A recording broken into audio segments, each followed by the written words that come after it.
People often wax poetic about the past, about the era when people spent more time chatting in person than on the phone and sent letters rather than email, justifying bygone habits and approaches and ignoring the fact that technological progress is, in many cases, an antidote and consequence of our past failures.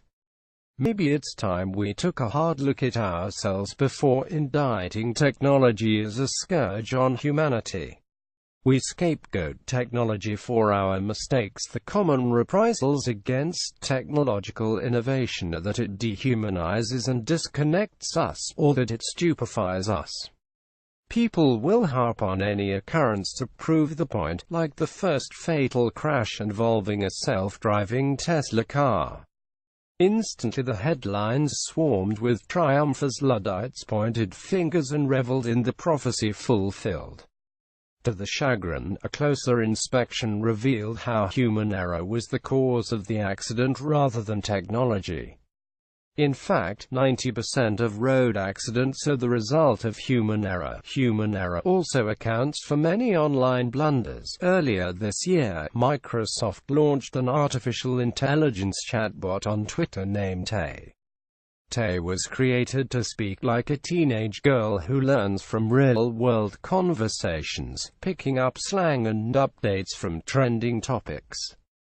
Tay demonstrated an impressive capability to mimic human language and produce meaningful phrases. Evidently, Tay was a little too human for our taste.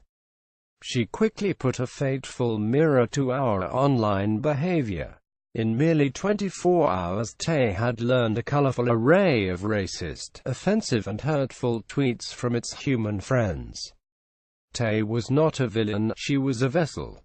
She collected all that we are, and showed us more than we could bear. At yet another online tribunal, Facebook was accused of left-wing bias in the trending section. Apparently, Trending's human editors admitted to suppressing conservative news stories. To eliminate this issue entirely, the social media giant replaced the human editors with an algorithm that objectively curates articles based on unbiased variables, such as shares, likes, and comments. This set Luddites on a funeral march, lamenting the loss of yet another human job and proclaiming our submission to the technological overlord. They rejected Facebook's decision. What these detractors fail to realize is how technology picks up where we leave off and protects us against our inborn biases. Technology is an antidote to our deepest flaws. Just imagine curating 1.7 billion Facebook articles on a near-daily basis. Those editors must have been stressed, exhausted, and overwhelmed by default. Neuroscientists and cognitive psychologists have demonstrated that mental exhaustion hinders our brain's ability to suppress bias and prejudice. In a state of cognitive fatigue, we often opt for what we accept and ignore what we reject. It's simply easier to agree than to disagree. Believe it or not, holding opposing views in the mind is measurably uncomfortable. In an effort to avoid discomfort, we tend to self-select for content we already agree with.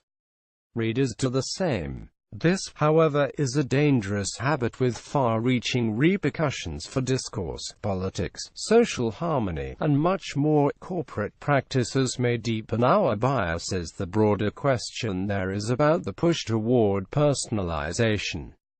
To increase profits and enhance the customer experience, companies across the board are striving to give customers exactly what we want, a dangerous proposition when you consider how biased our preferences are, and how they sustain rifts, differences, and blind us to new ways of thinking.